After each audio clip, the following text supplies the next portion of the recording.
Hey everyone, and welcome back to the Firefighters podcast, where we seek to develop, inspire, and motivate the world of the emergency services operator through a series of wide-ranging conversations. Now, before we go any further, just hit that rate, follow, or subscribe button on whatever platform you're listening to. It's a key performance indicator for us and helps us reach even more people. Now, here's what we've got for you today. Richard Dunbar, welcome to the podcast. How are you, my friend? Good morning, and thank you. Yeah, brilliant. Absolutely a bit cloudy today, but it's good. Life is good.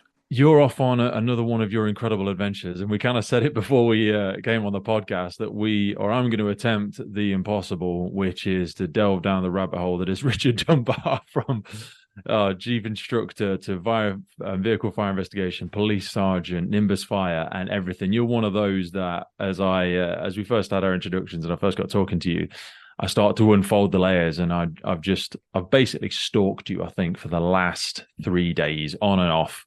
Started with a 1-page set of questions, and then after I got to page 6, I thought, this is not going to be very respectful of Richard's time. I probably need to try and be a bit briefer in some of the stuff I want to talk about. But we'll do our best then. We'll attempt the impossible.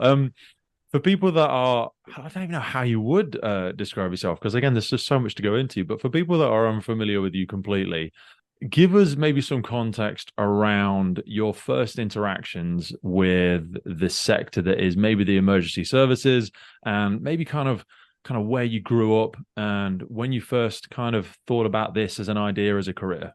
Well, that's an interesting one. I was born in sort of like the East End of London, and my father was a manufacturing jeweler. We moved to Surrey in 1959, and it was his intention for me to join his business and carry on his trade. I went to school in Oxted County School. It was the first secondary modern in Surrey, and there was Surrey's a beautiful place to grow up. Oh, it is. It's a lovely area, and I'm not very busy now these days. But yeah, I might get back there this next week. So I'm going to pop by and just have a look, and then go on. But as I got sort of to 15, I lacked confidence. I didn't have confidence. Basically, my school reports were rubbish because they hadn't invented the word dyslexic by then. So on a school notice board went up a big A1 leaflet saying, join the Air Training Corps. There's a new unit starting at Biggin Hill, which was just down the road from where I lived. And like everything else, there was a few of us said, oh, that sounds a good idea, sounds exciting, putting a bit of different flying, shooting and all the other stuff. Was that back in the days of join us and travel the world? Was that the poster? I'm not sure what it said. It just showed a picture of a male cadet, because it was all male then, in a uniform. And as a group of young people from the school, from the different grades in the school, we all went along the first night of this new unit. And that was the first step of change in my life. And one of the fellow school cadets was a guy named Dave Sharp, and his father was in the fire brigade. And over time, I started talking to him and everything else like that, and what his dad did and all that sort of stuff. So we came to leaving school. Dad got me a job at Liberties in Regent Street. Left home at 6 o'clock in the morning, got home at 7 o'clock at night, travelled on the train from Bromley South, which was really horrible. Basically, I went and saw Dave Sharp's father and had tea with them. Made the decision then to say, I'm going to break out of this. I want to be outside. I want to do things practical and enjoyable. And sat on a number 25 bus outside Victoria Station one morning and said to my dad, I'm going to join the fire brigade, as it was called, the fire brigade then. Surrey Fire Brigade, as a junior fireman. I don't think he said anything. I think he just resigned himself. I'd made my decision, and that was it. And it was the Air Cadets that basically gave me that confidence in to do that sort of stuff. And Brian Birch. In what capacity was it? Was it kind of like the kinesthetic side of that environment? Because my dad ran a Cub Scouts, and he was a builder as well, and that kind of, in a similar capacity, if I'm hearing you correctly, ignited my realization that I did have some usable skills. They perhaps didn't just lend themselves in an academic environment. Well, I think, I mentioned to you earlier, the man that I sort of look up to and I still remember as a guide and a role model was the CO, Brian Birchall. And he saw in me something I didn't see. And I was not the first to be promoted, but the second cadet in this new unit to be promoted. But the first that basically got promoted first all the way through to the highest rank you could get in cadets. And he put me in roles that he recognized in me something that I hadn't. He gave me confidence, and that's more of the practical people skills and that sort of thing. I did take my exams. They're always hard, but he gave me that sort of confidence. Then I sort of said, right, I'm going to join the Fire Brigade, Surrey Fire Brigade. And I went along for the interview and entrance exam. Brian Birchall gave me a absolutely glowing reference. I failed the entrance exam, but in those days, you then had an interview with the Deputy Chief Officer, Wow. Dennis Knight, Ken Knight's dad, and that reference and that interview, because Dennis Knight also saw something, I think, in me, and said, "Yeah, you're in." And I started as a junior fireman with another guy called Jerry Priest, who ended up in Devon and Cornwall, or down that way, Avon and Somerset. Which one? I always forget which one's which nowadays. And we started. There was only two of us starting that entrance. Doing 4-man pump drills or hose drills was quite interesting. With just two of us, we were absolutely worn out, but we were fairly fit. And that's the way it all started, really. This episode of the podcast is brought to you by Gore-Tex Professional Fabrics. Now, we all know the working environment of a firefighter is filled with challenges. We face serious risks on the job, such as heat exhaustion, burns, physical and mental stress, and we frequently come into contact with high levels of toxic chemicals. Now, I have been wearing Gore-Tex for nearly 2 decades on the front line, working in hostile environments, tackling challenging incidents from firefighting to water incidents and in urban search and rescue environments. Gore-Tex have a well-earned reputation for protecting professionals in the fire and emergency services through their family of highly innovative, waterproof, breathable moisture barriers that exceeds global performance standards and are trusted worldwide. Gore-Tex, going further together.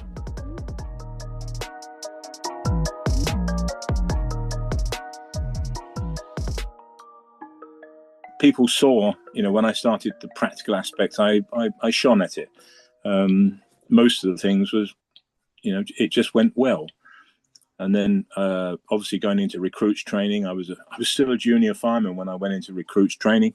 I wasn't 18 then. I wasn't allowed to use a hook ladder. I wasn't allowed to go up above the second floor for 2 weeks. And after the 2 weeks, it was over the top with a hook ladder, and thoroughly enjoyed the course. Ken Knight was actually in the same recruits class as me. No way. And, so for people that are unfamiliar, so Ken Knight was appointed the Chief Fire and Rescue Advisor back in 2007. This is the same Ken Knight we're speaking about, isn't it? He was fire service in Surrey from 66, and he did a whole bunch of different brigades, didn't he? He has been on my hit list. I'd love to speak with him, because again, another one. But he was on your same recruits course. Yes, yeah, it was same class, same grade, same That's group. Strange. Do you still stay in contact at all? No. We sort of fell out because I didn't agree with some of the things he's doing, and advising. He has gone in a very different direction, with the greatest respect. And Grenfell and all that sort of stuff. I got a little bit sticky around there. Yeah, so I just I don't know. We had the last time I had lunch with him in London with my father-in-law, who was the assistant chief in Surrey of fire prevention. And he was retired and about 88, I think he was at the time. And we had lunch. So that was many, many, many, many years after, sort of my first introduction to Ken. But that was the start of my fire brigade career. I'd love to circle back for a second and just zoom in on, you said Brian Birchall gave you confidence.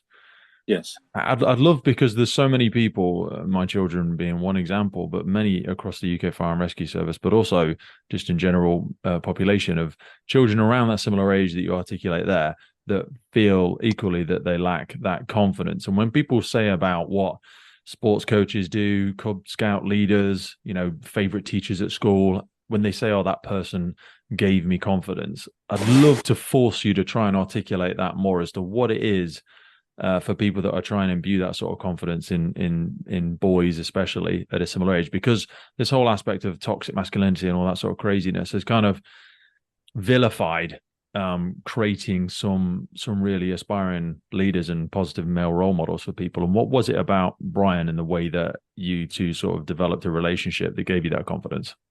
It's one of those. I mean, later on in my life, I studied psychology in management, doing leadership training and things like that. And when I look back from that bit of information, I look back to him, and he was a good leader.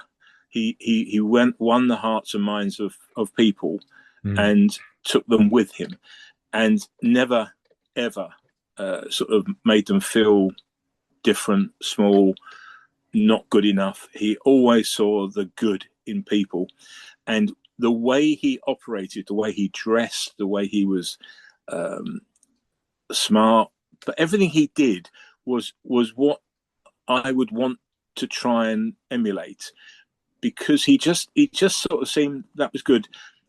It's very difficult to say, but if I can sort of slide forward probably about 40 years, please do.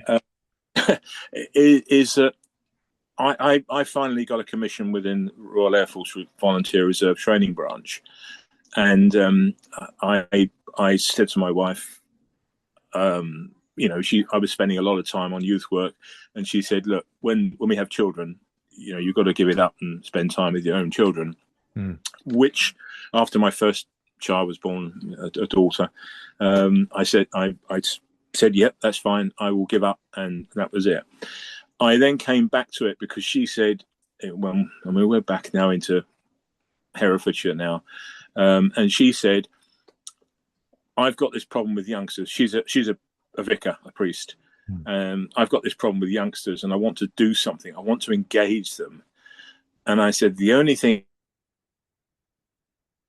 I know that I think I can do well is cadets. So I got recommissioned into that role. Did my initial training course at Cranwell, got recommissioned, and had this little tiny unit. It was the biggest unit in the country, because we pulled people from all over the country. And one guy in particular, I'm not picking out one person because they were all fantastic. One guy, Ross Bristow, he tall lad going to Kingston, and I saw in him what I was, lacked that confidence and everything else like that. And I asked him to do a little job for me, and that's give out some books. And at the end of the evening, he gave them back to me and said, I don't think I can handle this. And he went off, and his dad was a police officer, armed response officer. And he told his dad, and he said, perhaps the CO sees something in you that you don't. And that's exactly what Birchall did with me. And he's now a commissioned officer in the Royal Air Force in logistics branch. And we've had a journey with him, sort of coaching him through, some harder times or lack of confidence. But it's really gone really well for him. So many people see that in people, but struggle to almost take responsibility for being the advocate for them or being the champion for them. Do you know what I mean? Because we do see that potential in so many people. But I think what actually is missing sometimes is the conviction of that leader to really take the time, to really be present. Because you'll know, again, running sessions and whether it's Cub Scouts, guides, fire and rescue service, police, recruits course, whatever it might be, you're colossally busy full. There's so many cultural, social, psychological dynamics going on in different groups. It does have to be a conscious effort to take the time to pause and create that almost mentoring relationship with people. And it's not a colossal amount of time by any stretch of the imagination, but it's those million small fingerprints on people's development that really do shape them. Yeah, we had a young girl in our unit in US Harold, and I don't know how to explain her, but she was just a girl that was never going to make anything of herself. And I don't want to be rude or anything else like that, but she was probably appeared to be a bit thick, not brainy or anything else like that. Mm-hmm. But she had something, and I was desperate to try and help her. What she was good at, and it's very, you identify. This is what role models should do: is identify what people are good at, and then try and work on that to build on that, and the other things will follow. And she was good at shooting, and we were shooting it was called the L98, but it's the SA80, so it's a 5.56 round. So this is, it's real stuff. And she was good, apart from she couldn't close one eye, so we bought her an eye patch, and then we made her head of our shooting team, and that really changed her. And it was a nice few years ago that she made contact, and we met and just see, and she's got a family and everything else like that. But that's the way that cadets, scouts, it doesn't have to be cadets or scouts, but it's someone giving that time, that effort, identifying the good in people, and hoping that you get that piece of good like a seed and get it to grow, because it will then spread, and then other bits come out, which you never even thought about. You also give them stuff that probably someone else has never given them. You give them purpose, you give them ownership, you give them the potential for leadership. They say great leaders create other leaders. That's one of the real distinguishing differences between people. It's about taking responsibility, but giving credit, giving acknowledgement, and giving other people opportunities to become leaders in themselves. I think most leaders, all good leaders, and I have to say there's been some good ones I've come across, and there's been a lot of not so good ones. I think there's been more not so good ones than there's been good ones. And I've always taken the thing is, I don't want people around me who are, perhaps a lower rank, that will never challenge me. I want to be challenged. I want to be questioned. I wanted to be replaced. If you could replace me, that means I've succeeded in growing you in your, whatever you're doing. And that's really all I've ever stood for is people. Is to recognize the good in people, sometimes not so good, but to recognize well, you know what it's like. You'll never get on with, and you'll never get them to change. But there's so many people out there that could gain something. And throughout the training, it's always been trying to get the best out of people, trying to coach them on. I don't know. I don't want to sort of go from bit to bit and years to century, but when you have a course and it's such diverse experience, it's nice to be able to, the people that think they're not as good as the others, and you coach them, you coax out of them information, and they are as good as the others. In fact, sometimes they're better than the others because they haven't got the baggage. Yes. A lot of others have got, and that's been my ethos throughout my whole life. I'll say on that point there. So it was 1965. You joined. All right, I'm connecting the dots there.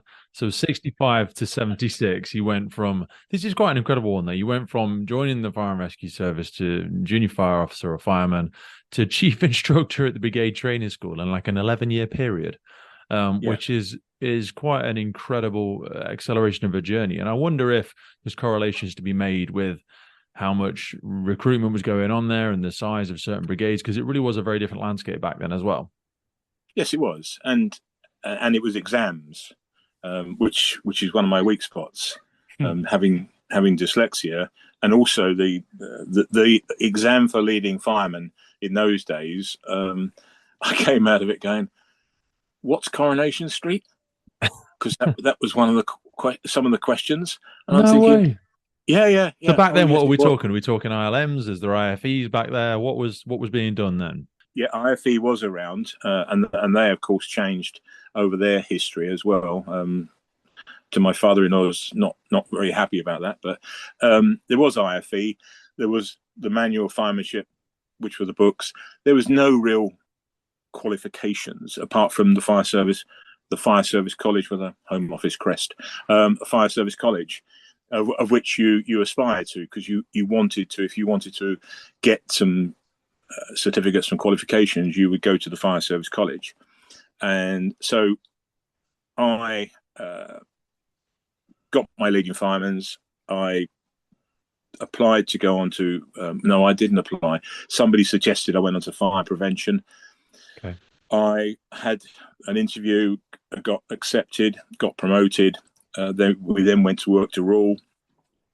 So I spent my time on Epsom Fire Station as crew, and slowly we just went through. The biggest change for me in the fire brigade, I got my sub-officer exam, was on a 2-pump station at Epsom with some really good guys. I passed my subs and therefore started acting up to sub-officer, and then got made sub-officer at Isha in Surrey, which was the first thing. And I thoroughly enjoyed it. Absolutely loved it. I went to the college for the 16 weeks and in 10 weeks and 6 weeks for the fire prevention courses.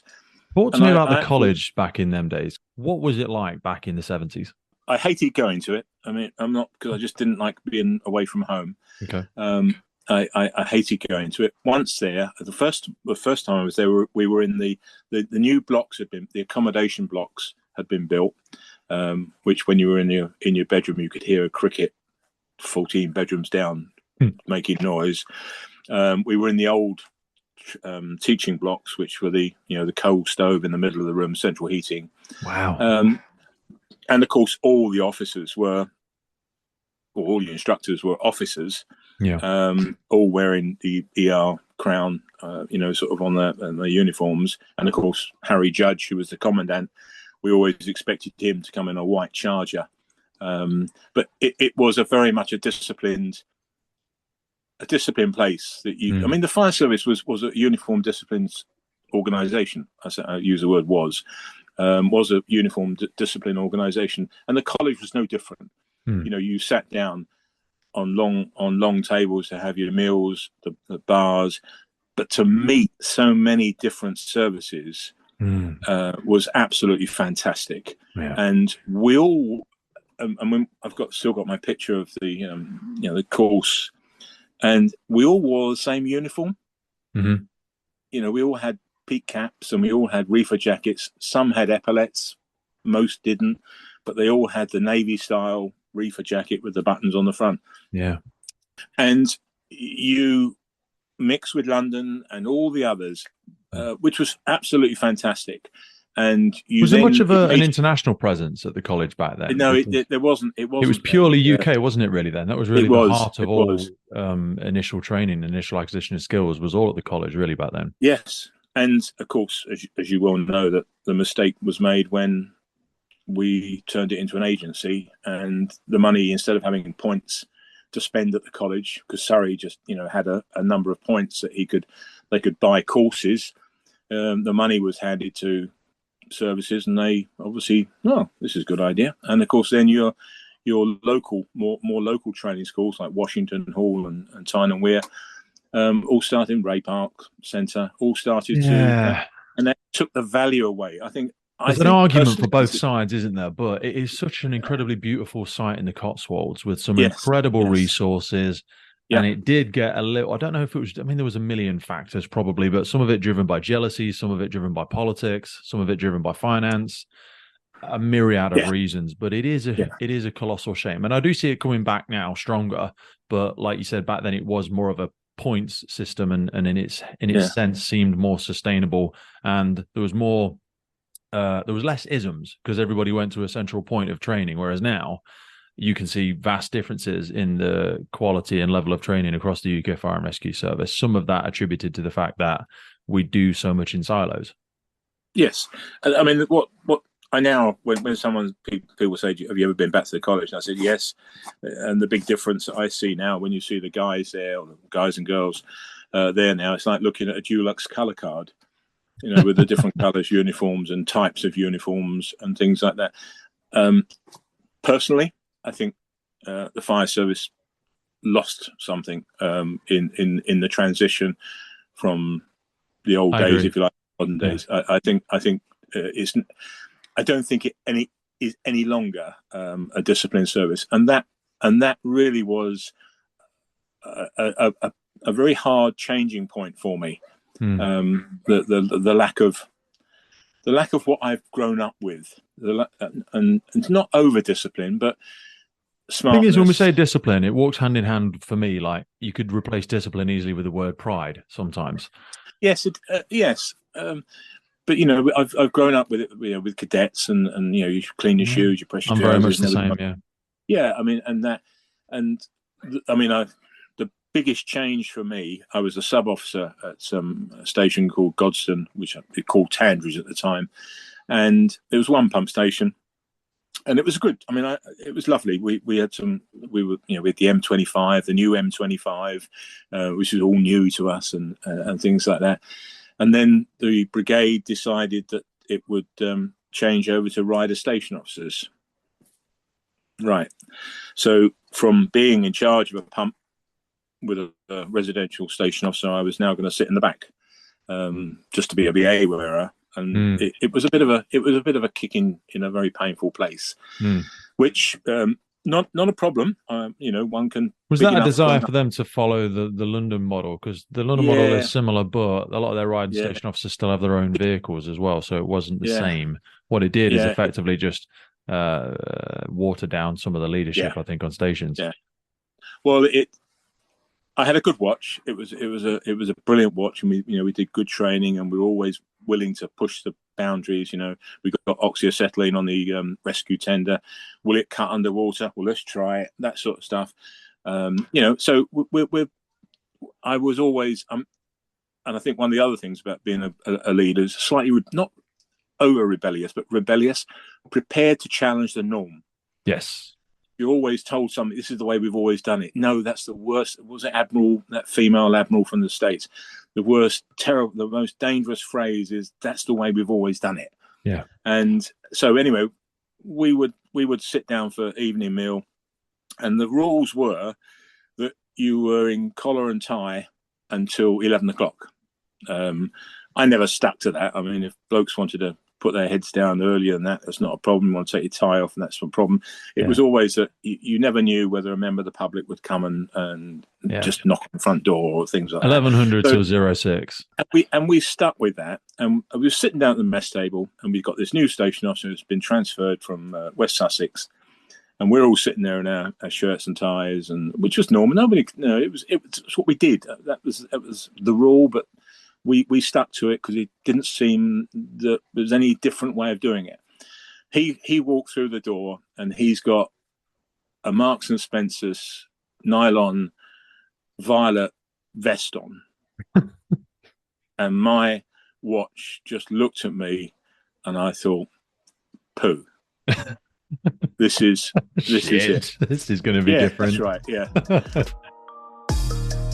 Today's podcast is powered by our partner Lifelines and their revolutionary approach to functional hydration. Just like in firefighting, water is essential for body function, but studies show more than 80% of firefighters are dehydrated. A 25-year study findings from the National Institute of Health showed poor hydration to be linked to early aging and chronic disease, and even mild dehydration results in significant negative impact outcomes, including headaches, exhaustion, rapid pulse, irritability, and poor cognitive function. A study conducted by Yale University showed that participants who were just 1% dehydrated had a 12% increase in errors when performing tasks that required cognitive flexibility. In addition, dehydration is shown to worsen mood and attitude, contribute to confusion and poor decision making. concentration and negatively affect memory and judgment. In other words, you really don't want your incident commander, firefighter, or for that matter, any first responder on a critical scene to be even slightly dehydrated. Mild dehydration occurs when a person is just 1.5% dehydrated, a condition that does not even trigger the thirst response in most people. So just imagine how quickly a firefighter or any first responder can and does become dehydrated in their day-to-day duties, which is why I address my hydration first thing every day with Lifelines. Go into the notes for this episode and specifically check out Lifeline's Hydro Fuel and Hydro OG by clicking in the notes for the podcast for a clean energy solution designed for those who demand more from their day. Now back to the show. So it hurt because once you start doing that, you didn't get you all to hold hands and sing Kumbaya, did he? Was that the first night? No, we didn't have that. But we were on a big fire at St Anne's Hospital, which was a decent old fire. I got carted off to hospital, and I would always get my guy. If a guy hadn't got his helmet on, you put your helmet on. That's what it's safety and everything else like that. You have your fire tunic done up because that looks smart and it gives a good impression of professionalism. And these two rider station officers, brand new, walking around with their blooming fire tunics undone, and I thought, well, we've sort of lost that edge now. It was a professional organisation, still is a professional organisation, but it's not one that I wanted to be really totally involved in because it hurt. Mm. So I went for the chief instructor's job, senior instructor's job in fact, I actually went for a sub-officer's job just to become an instructor. Went for the interview and got the senior instructor's job as a station officer. Wow. So that was a good move. And again, I thoroughly enjoyed it because it was helping, assisting, coaching, making the best. You set the standard in training. I'm a watch commander in our training school now, and you're very much the finger on the pulse, and you set the conversation and the culture from day one. It's up to you to start. You're the backing track. You start the drumbeat of how these people are going to behave, how they're going to hold themselves, their mannerisms, their expectations, their personal accountability. Absolutely, and it worked. I mean, I would travel in all the way from Kent to sort of check on them and do talks in the evening and things like that, and it was very satisfying. Not a lot of work. I did manage to get a tanker donated, which they got rid of as soon as I went. But Friday, remember, Friday was parade day. Yeah. All the recruits there, and the lads, and they were all lads. The lads would work hard to shine their boots, wash their leggings. They were really smart. Wash the axe, then add a bit of Ajax Vim on it so it stood as white. Everything about them was, and they got dressed and they were buddy, to make sure that the fire tunic was pulled neatly so you didn't have any creases in the front. And I put my number one uniform on and walked out there, and then the commandant came out in his woolly pulley. Okay. Oh, yes, that's gotta hurt. So yeah, of course, it did, and I thought, I'm not going to give up. But it was a time that I was going to say, I think it's time that I had a change. One, to keep my own motivation and to continue the work, and so I decided that I would change to the police. How do you, so before we jump into that rabbit hole, because I'm excited to go into that one as well, because I think, again, you've got one of those lovely lenses where you've seen first responder from so many different angles. But when, just to close the loop on that discipline aspect of it, when people hear discipline, they hear negative, some people hear negative connotations, and they hear bullying and nepotism, and they hear the bad side of it. When let's simulate a conversation, with that commandant, when they're saying, "Oh, Rich, we're past all that sort of shit. We don't need to worry about that now. We're a different place. We treat people better." That little bit at the end there really boils my blood when we say we treat people better, as though, because it's BS in my personal opinion, because there's still bullies out there and there was bullies back then. I don't think the discipline aspect gave some people with bad motivations and bad values a way into to bullying people and mistreating people. But I feel like if I'm hearing you correctly, like for me, sometimes we threw the baby out with the bathwater. We got rid of some of the truly great, proud standards. And the pendulum has swung back a little bit. You know, there are some crazy cats, similar to myself, hopefully, out there in training departments trying to bring a lot of this back, tiptoeing our way back under the guise of personal standards and avoiding the word discipline because people's petrification of it. But how do you answer that question when people say, we don't need discipline, Rich? You know, we're past all that. I think discipline is a set of principles that you work to achieve objectives. And the last thing you want, if you don't have discipline, you know, when you're on a fire ground and you ask a crew to do something or an individual to do something, you do not want to have a conversation and a committee meeting. You hope that they look at you saying, you know your job. You would be doing my job if you weren't the officer, because you've done it, and therefore I would do it. When we talk about bullying and all the other prejudice that have crept into all walks of life, but you know, the services, and there's been some bad press around. That's not discipline. That's weakness. That's people not very nice people, and they've been given, if they've been given a position of rank, then that's completely wrong, and you shouldn't use discipline to bully people. And we've all had officers. I did a presentation once, and this was after I left the services. I did a presentation to the IFE in a group up in West Mercia, and I invited a colleague of mine who was named Ron Grice, who was from the recovery industry, and we did a talk on leadership.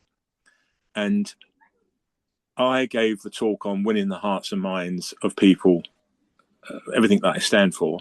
And Ron Grice gave the Nelson Cat o' Nine Tails leadership approach, which is basically the bullying and the harsh discipline, if you like, the use of aggression rather than winning the hearts and minds.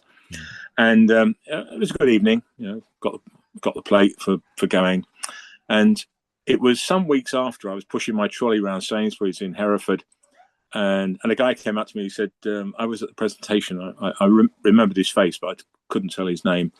He said, I was at your presentation, and I'm a bit confused.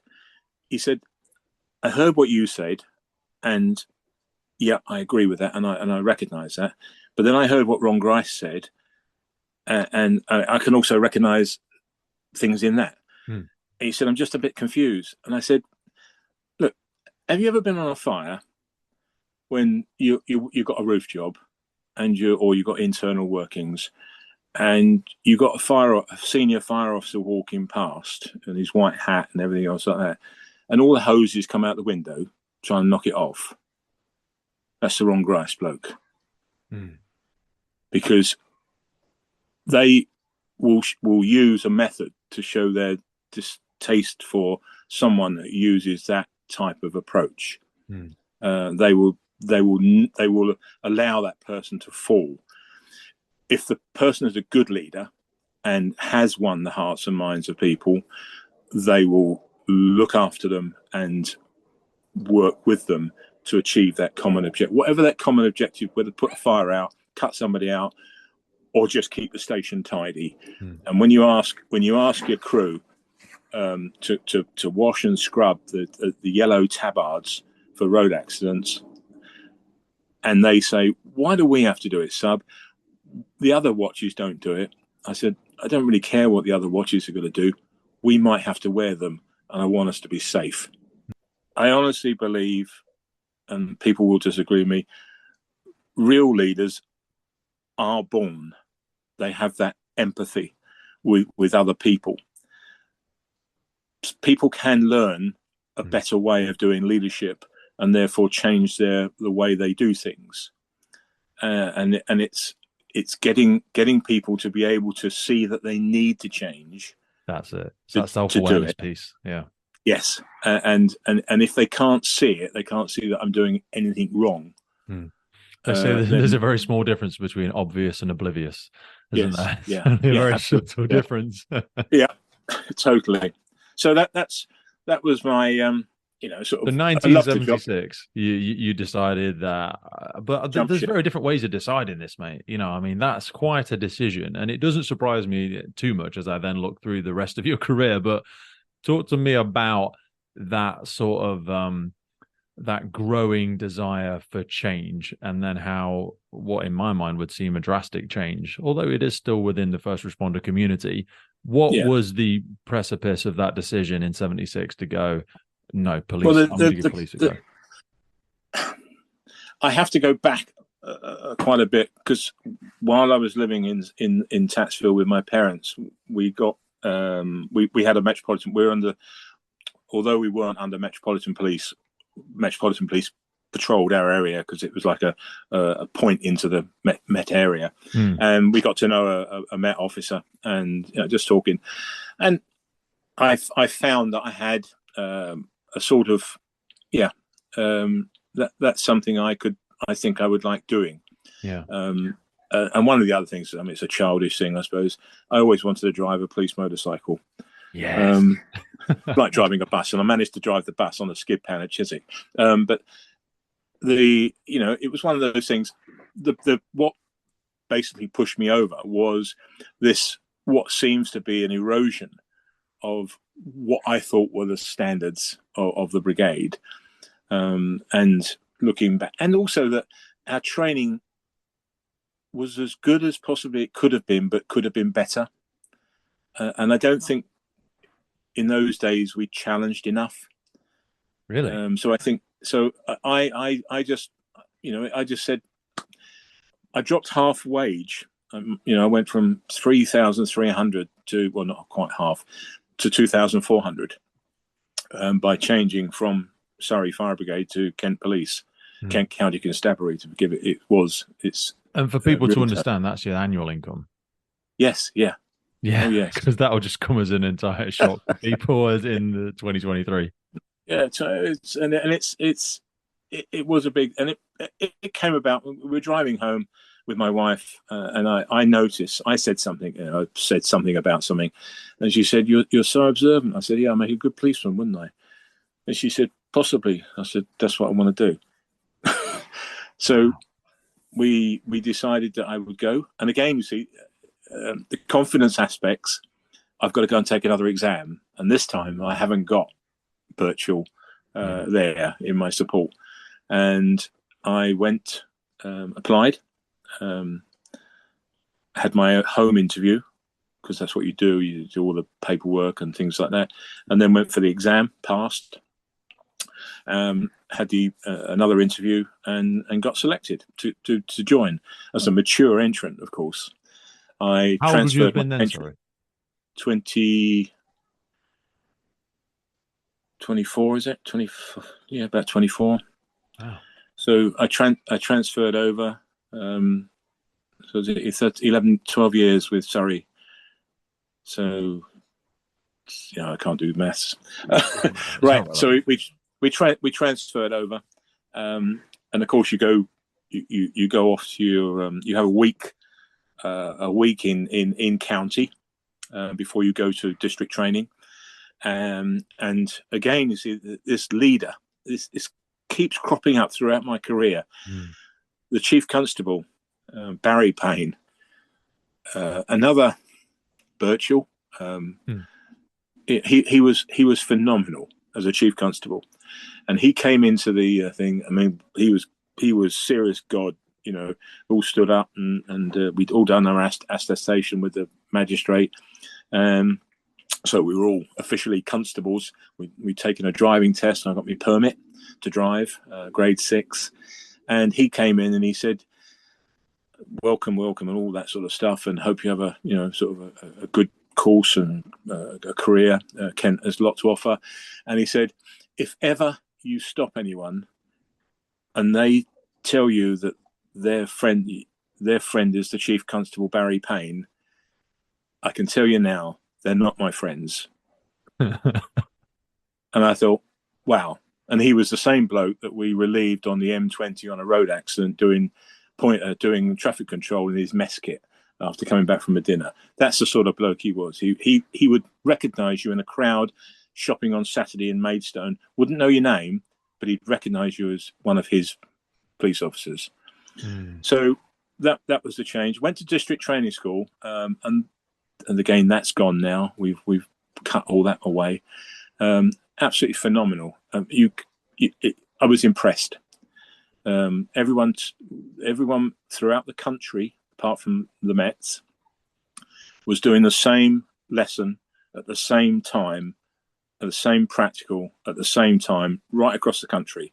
Wow. And on Monday, everyone took the same exam. And you had a pass mark, and luckily I came third out of the whole course. Bloody hell. So I've changed, I've got to grips. Yeah. I loved it. Sort of been conditioned with memorizing lists and things, and pertinent information.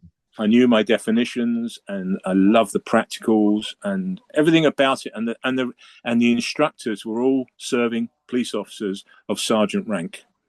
So they've all been on the streets and done it and been beaten up or whatever, but they were all good.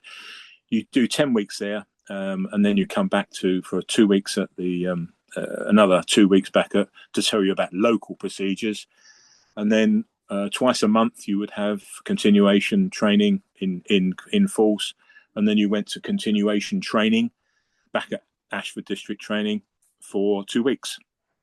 So the actual career development and training was brilliant. Really? And that was all run out of Harrogate under an ACC called Jack English. And again, phenomenal guy, real good man, knew what he was doing, very professional, and a bloody good role model. So went out onto station, and as a probationer, we didn't walk the beat because we didn't have any walking beats, so it was all cars. I had a brilliant mentor, constable, that showed me what to do and how to do it, and sort of how to approach. But I found that it was great. It was good. It was good work. My sergeant, we got an arrest for drunk and incapable, and he said, "Well, the bloke's pleaded guilty, but we're going to ask the magistrates if you can actually give evidence, even though he's pleaded guilty for your experience." So I was as nervous as anything, standing in magistrate's court, actually giving police evidence, because you've got to get it right. And that was it. 18 months into my probation, an opportunity came up to go on to road policing. It's traffic, as it was then. I was advised by my section sergeant against it, but I went against his recommendation. What was the drive? Were you still chasing that motorcycle dream? Yes, I suppose so. Nice. Plus, they had bigger cars and faster cars. Yeah. No, so I applied for it and got granted, a probationary period on traffic, and I got assigned to the most lazy traffic officer I'd ever met. Okay. He was, he could what we call cuff anything. If you had a 5-car accident, he would make sure that it was just exchange details, so he didn't have to do any paperwork. Okay.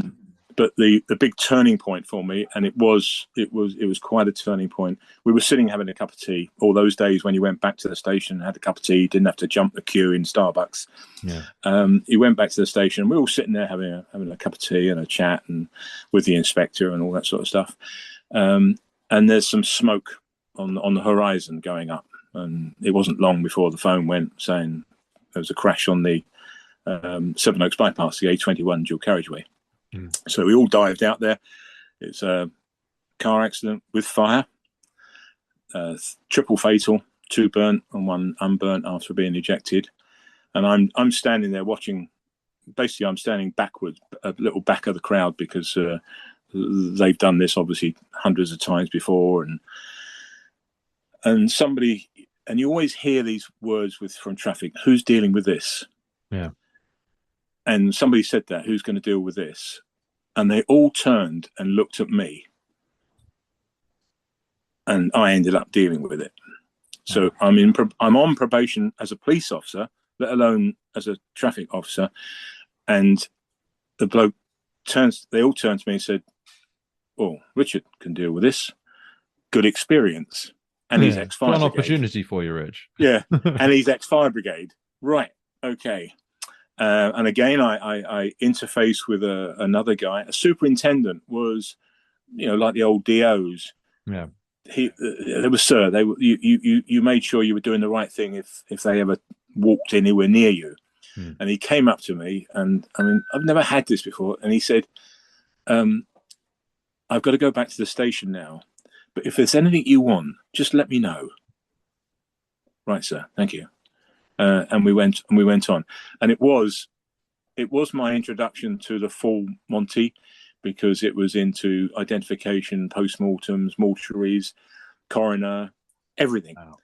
Kent Fire Brigade refused to do the fire investigation, so I did that as well for the coroner, and it was a lot of support from my inspector.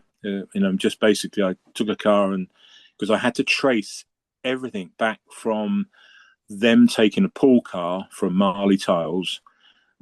We knew from the post-mortem that two had fish and chips and one had sausage and chips. So I had to trace back where they'd had that, get statements all the way through it. It was a phenomenal experience. The development and connecting the dots from what you'd heard and what you'd imagined people do and actually doing it yourself.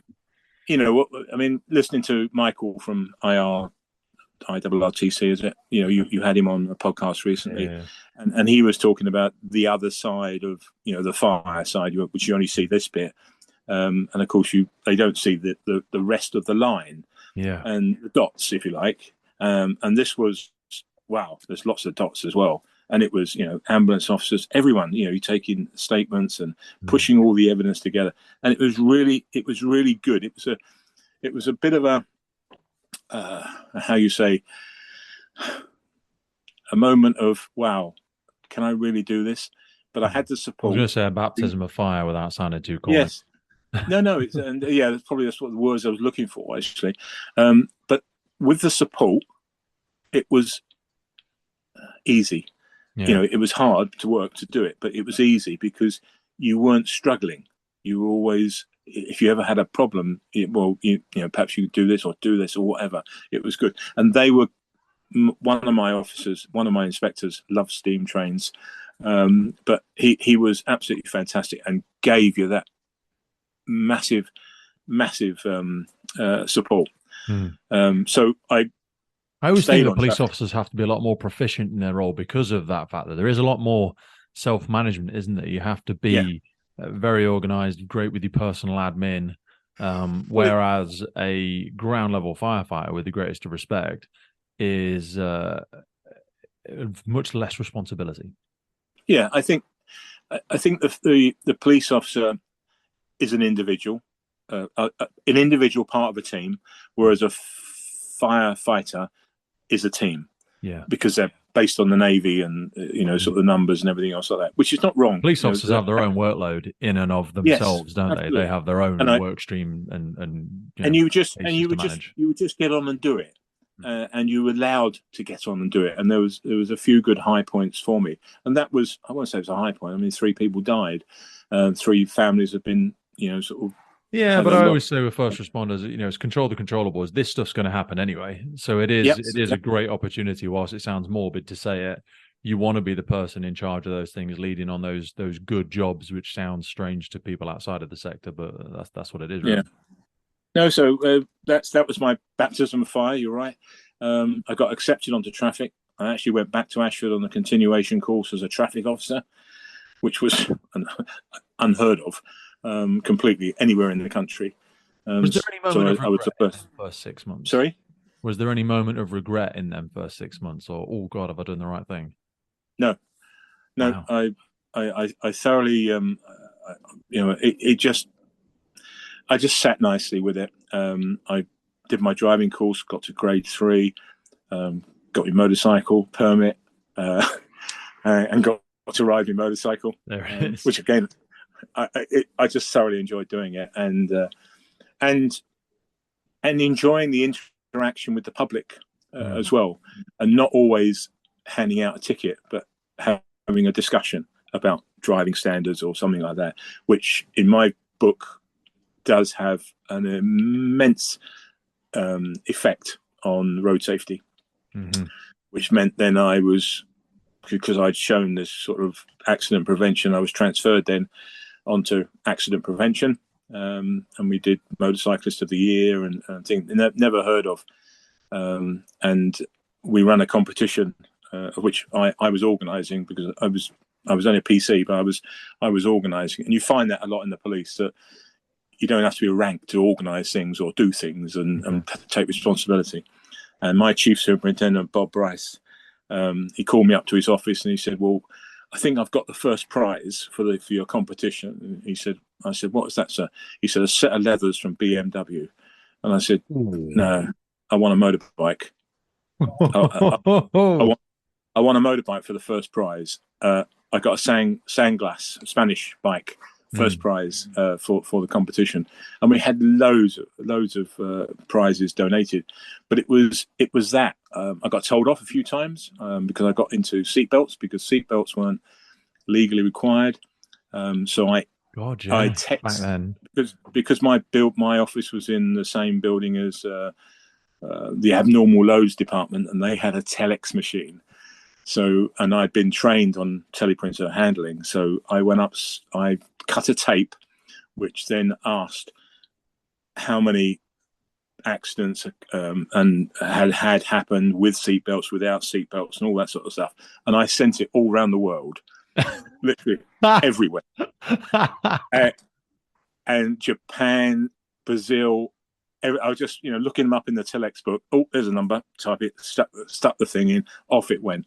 And of course, next week, the week after, I'm called up into the office because Interpol have been on.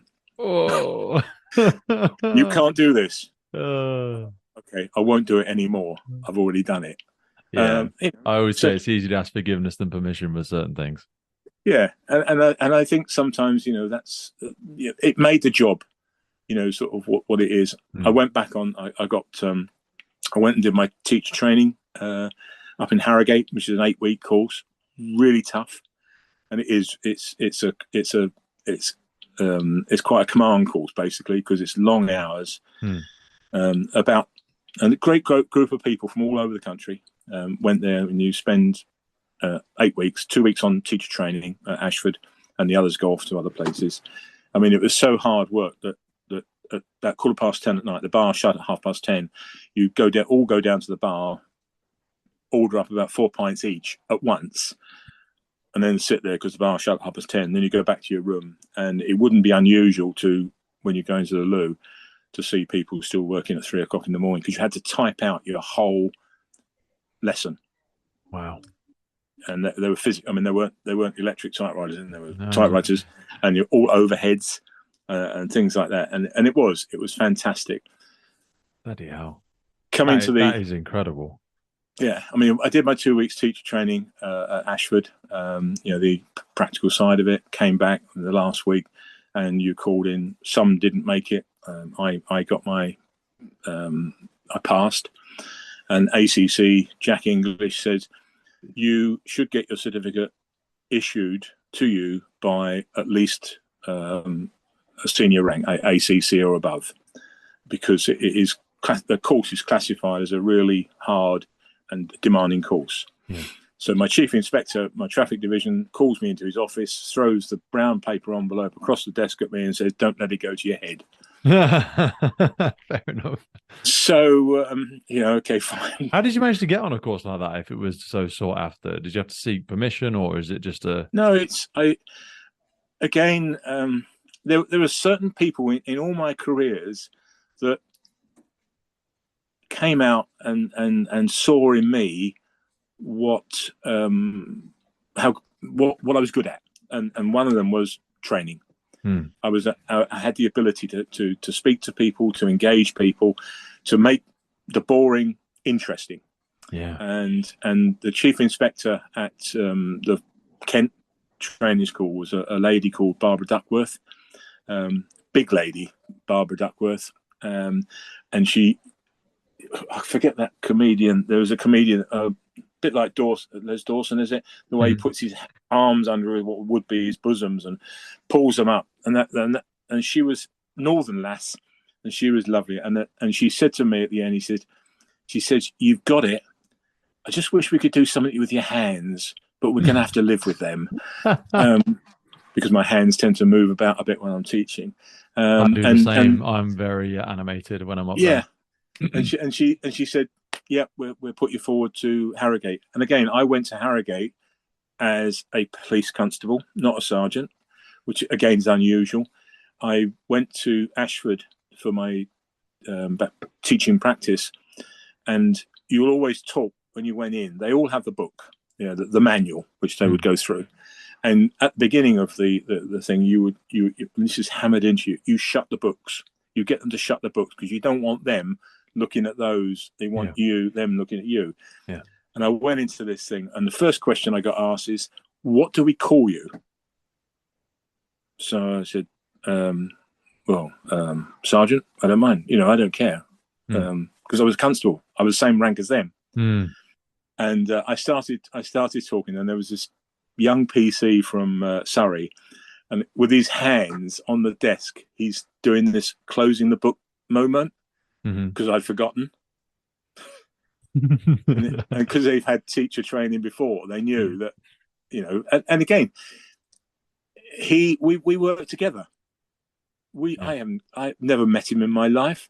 He's only just joined. I've been in for a few years, and he's empathizing and saying, "You've forgotten," with hand signals. Yeah.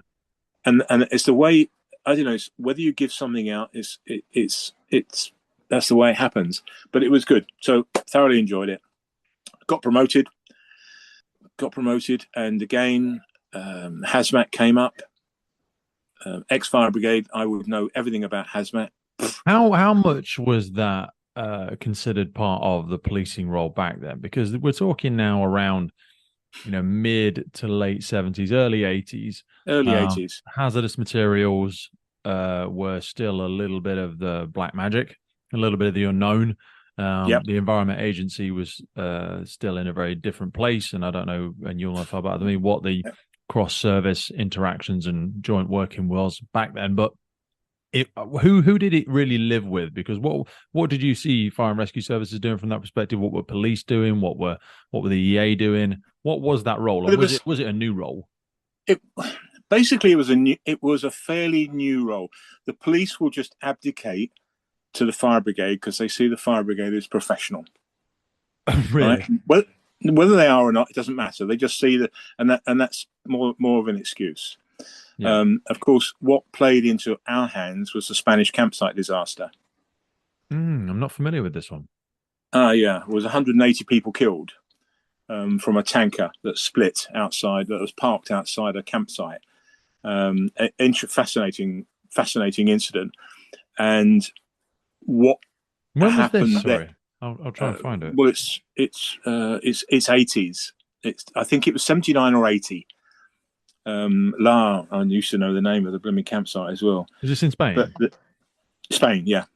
Oh, sorry. Yes, I found it. So the Los Alfaque disaster was a tanker explosion that occurred near a holiday campsite Tuesday, July 11th, 1978. Yeah. This was in Spain. So the exploding truck carrying 23 tons of highly flammable liquefied petroleum gas killed 217 people, severely burned 200 more. Wow, that is a colossal. Okay. So that was kind of the origin about we need to get a handle on this. Well, that was it, because the regulations, and Cleveland Police, were running a course on, because of the incident that happened. They actually started running a course for HAZMAT, HAZChem instructors. And my inspector said, "Do you mind going on it?" And so I went on it. There were some fire brigade officers there. One of them read the Daily Mirror every day during the lesson courses. It was not a brilliant course. No, I came again, back from some I've been on some hazmat courses which are fascinating, but like you sort of alluded to earlier, it all comes down to the delivery. That yes, you are the filter through which mm, all of this information must pass, yeah, and your ability to sacrifice your own ego and your own pride and become animated and interesting mm. brings the course to life. Because hazmat can be really dry, but actually it's a fascinating Oh subject. yeah, and so I came back from that. And my inspector said, "Do you think we could run it?" I said, "Yep." And we sat down and we discussed it. We're going to have a 5-day course in Kent at Maidstone, and I put the sort of program together. I started talking to people. I ran a couple of trials days with my own sort of officers from Kent, and I came away thinking, you Pratt, you just haven't been able to put it across the way you should be able to put it across. Was it So a lack of familiarity with the material yourself, or was there a lot more questions that you could it have was more. a It was, convincing no, answer for? there was no questions. I felt unhappy. I just didn't have the full handle. Yeah, yeah. You know that if you go into most training, you only need an inch of depth to train Yeah. someone, but you need to have a meter Oh, and stuff like, yeah, knowledge. especially Yeah, when I've been speaking to people like Professor Paul Christensen with the EV yeah, stuff, and you can't wing that shit. Do you know what I mean? And even really good no, fire behavior instructors, yeah, usually they say the 3 Bs can work. Bullshit baffles brains. You can just fake it till yeah. you make it with some stuff, but things like hazmat and other things, you really do need to have a firm and Mm. grasp of the conceptual side of the job. So I basically asked the driving school, can I, sort of borrow a car? I was on the driving school, attached to the driving school at the time, traffic law wing. And so they said, yeah, you have a Granada. So off I went and I stopped every tanker I could find. I was out there for days, just stopping tankers, going up to the driver and saying, could you just take me around your tanker, mate? And show me what you're carrying, everything else like that. Mm. Then the last piece of the jigsaw actually got into place, which then made the course. It was called the Consultative Officers course, and we trained 43 of the 46 British police forces, including the Wow. Mets, at Maidstone on a 1-week course. And the course was, we'd spend a day going over to Calagas talking about propane and all those sort of things, giving a real deep understanding, because we were becoming the inspectors under the Act. We will be able to prosecute, prohibit, improve, and all that sort of stuff. It was the That's first really time. the useful thing, though, and I love what you've done there. Just to circle back to it, it's quite rare actually going and seeing the boots on the ground, because the drivers and whatnot, they'll already be they're already dealing with it in some way. You go speak to them and go, so what would you do? Come on, if if you're doing a delivery and something has a bit of a spill, I'm not recording it. I'm not going to hit you with a big stick. What are you doing about it? What happens? What's the danger? What do you need to do? Because you work with these substances all the time. You work with these vehicles and how they work and how they drop their loads and all that sort of stuff. What happens when it does go wrong? Yeah, and that's and you then you build, and it's a process. It doesn't happen overnight. And from the early days of interfacing with the industry, a company called Esso, that small little petrol company, we started sort of people saying, what are you about? And we started talking about various other things. I then went to a conference where a bloke named Bill Jackson from the States it was a recovery industry conference, and Bill Jackson stood up and said, not a single police force in the United Kingdom has approached him or Ron Grice about giving understanding of how you recover tankers. He actually managed to get off the stage before I said, you have now. Yeah. That linked me in with Esso. Esso invited me down to Oxford near the college for a tanker course, which they were already running. How did you go about, just to frame it for a second? How did you go about the freedom of being able to do a lot of this? Because I sit in a very weird spot now with the podcast where I get invited to a lot of things, But justifying that value to my fire and rescue service, and again, I never say where I'm from, but it's like that some people don't see the tangible, or sometimes it's not my job within the service to Yes. go and do And that. So they're that's, like, well, why are you being invited on that, Rich? We've got a department for that. It's not really in your role map. I had a chief inspector again. We're back on that leadership thing again. He could see that I wasn't taking the mickey. I Yeah, wasn't going to sort of rip the going off on a backside out of jolly. this. Yeah.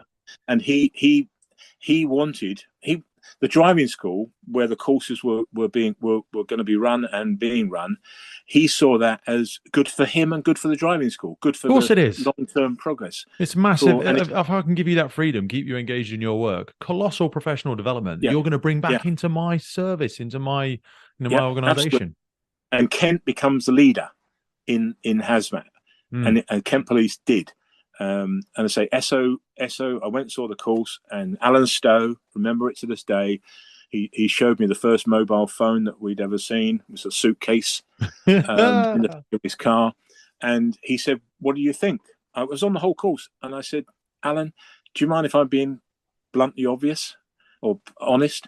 He said, "No." I said, "It's rubbish." Okay. Feedback. And he said, "Right. So what are we going to do about it?" So he then basically pulled together the industry. He didn't take it as an insult, and I didn't say it's bloody rubbish or anything else like that. I just said it's rubbish. It's and I explained why. We had the Petroleum Training Federation, which was a national organisation of all the petroleum companies subscribed to. Got involved with them, and we wrote and had the course. Wow. And we involved the recovery, and we had a tanker. We actually got a tanker. We would fill it up with water. We would tip it over on a disused stretch of the M20, which wasn't opened.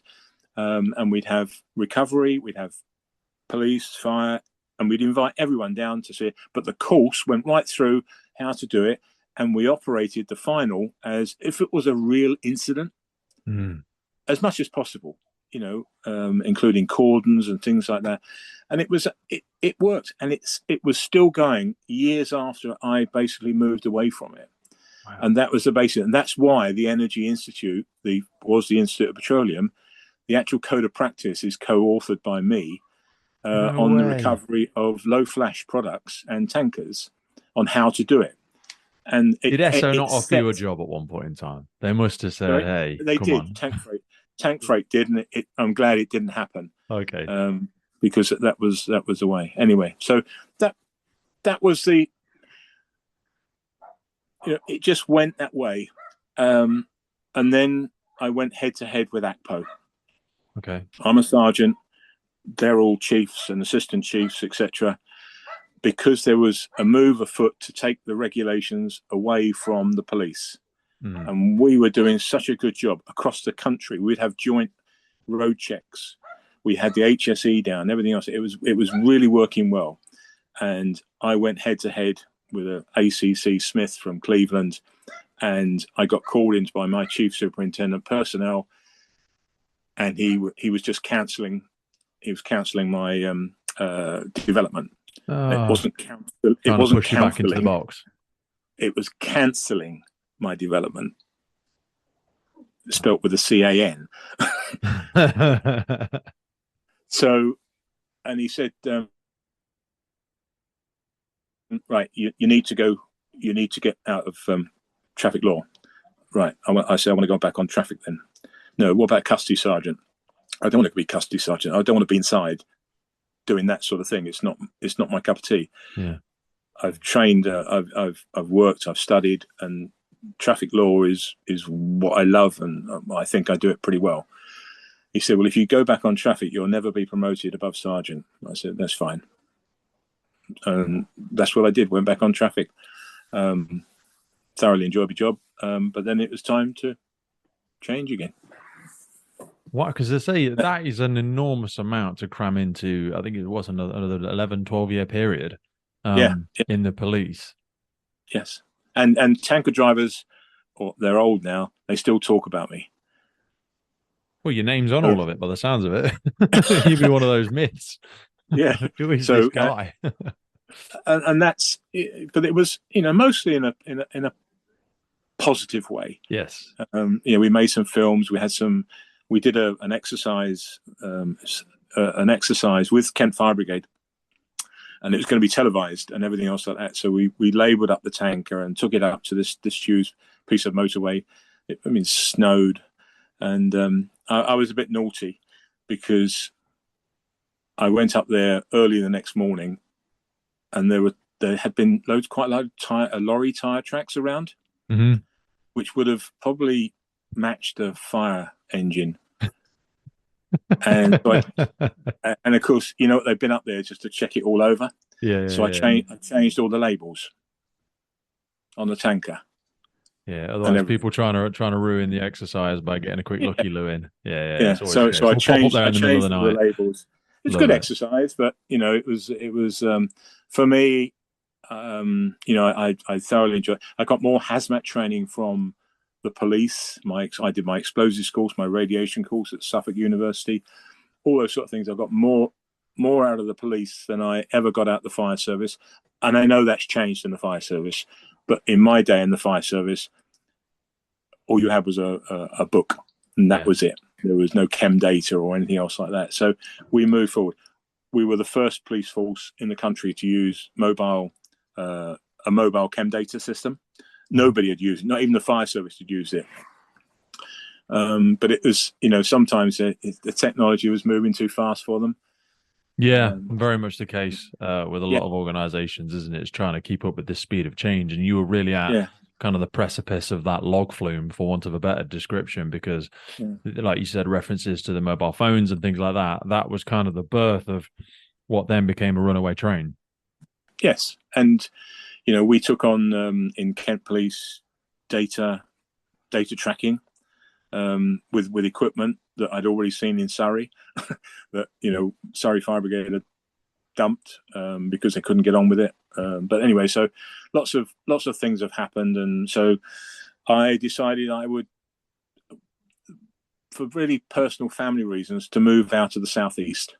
Because it was getting very busy, and I was thinking about children going to secondary school and things like that. So that's when I started buying a certain newspaper on a Thursday which had jobs in it, and decided that we'd just make a change again. That takes so much conviction, mate. I really, really love that. I mean, I switched careers, but only probably in my mid-20s, and I had some wonderful adventures in the career prior to, and I've run a number of businesses outside of it. But to choose to change career is something I'm seeing people do a bit more frequently now, which really excites me. I think COVID has had an aspect to it where people are more comfortable in saying that they don't enjoy the thing that they're doing. But it does take a colossal amount of assertiveness and self-belief to really cut the ties and make those leaps. So take us to back to 88. And family support. Yes. Yeah. Oh, yeah, mate. Family support. In fact, you're so right. Yeah. Because you have to have those champions, don't you? Because you are going to have your setbacks. You are going to have when it doesn't go perfect and the job isn't what you thought it would be. And we've had some, since leaving the security of a brown paper envelope coming through the door every month. We've had some hard times, but we've just celebrated our 50th wedding anniversary. Because we've been together, we've been a team, and we're a partnership of sort of one aim is really to sort of enjoy life, get as much out and look after our children. They're both older now. But, so we moved on. I did 4 years with a company called Leadership Trust in Ross-on-Wye, doing leadership as a course director. Again, accepted there because of the way I did things. Did lots of courses. I directed lots of courses there, including one that was filmed, where I always used to, I don't know if you do the same thing, but when you're standing up in front of an audience, you tend to check your flies, make sure your zip's done up. Always those last minutes. Even you checked it 10 times and you still check it again. I was standing out and they're filming. no, they weren't. So I got my jersey pulled down. No, but I thought, again, I learned a lot there about psychology. I became very much good at transactional analysis, which I've used ever since. Had it before, but didn't know what the labels were. And then I did 4 years there, and then started my own business. And it was then that a bit later on we did some HAZMAT training with Surrey Fire Brigade, which was quite interesting. And then I had the phone call from a guy named Peter Penoy from Surrey Police Collision Investigation Unit, saying that them and VOSA were looking for a vehicle fire investigation course. Wow. So I said, well, you should be talking to Surrey Fire Brigade. And he said, we have. And they said, we should be talking to you. So I said, right. But people are unfamiliar. Sorry, I just want to circle back for 1 second. Transactional analysis, because that is Eric Byrne, a very well recognized method of sort of ego states, the whole parent-adult-child analogy. It's a really good psychoanalytic approach for people to better articulate their communication and understand different behaviors and stuff like that. When you were putting the pieces together with that, and when you were delivering that to groups, did you see connections to the way that you had interacted with people before? Because I think it's a useful framework just to speak about for a second, and the way that we do communicate with each other. Yes.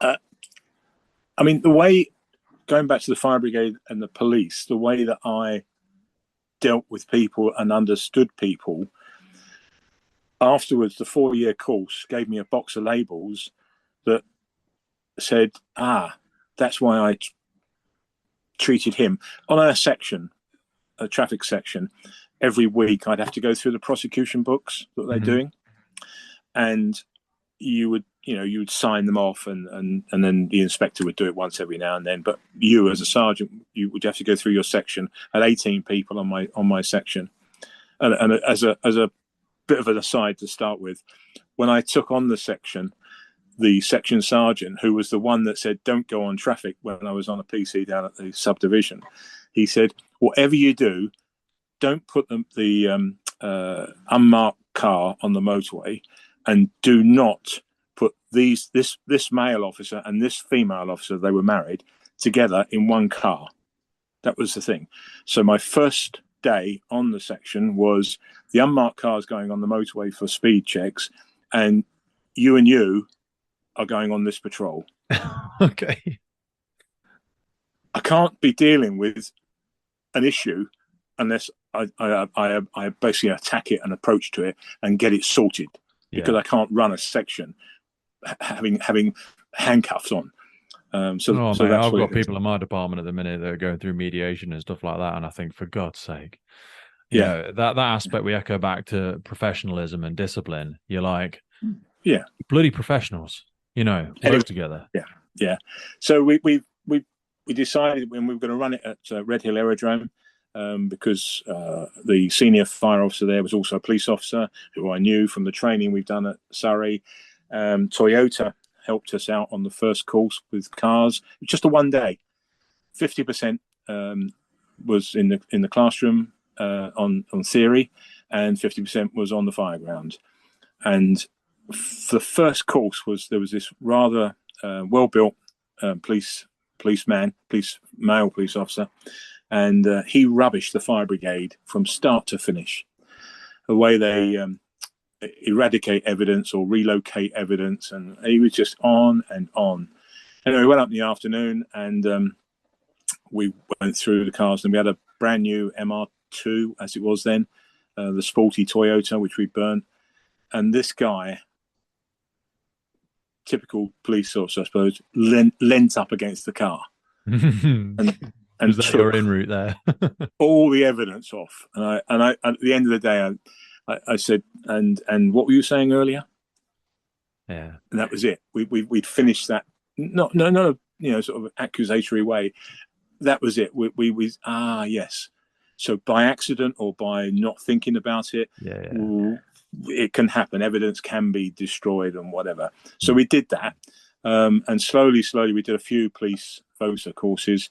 Very good. And then it started the Irish got involved. The Irish assessors wanted to come on the course, and that was before Facebook and all that sort of stuff.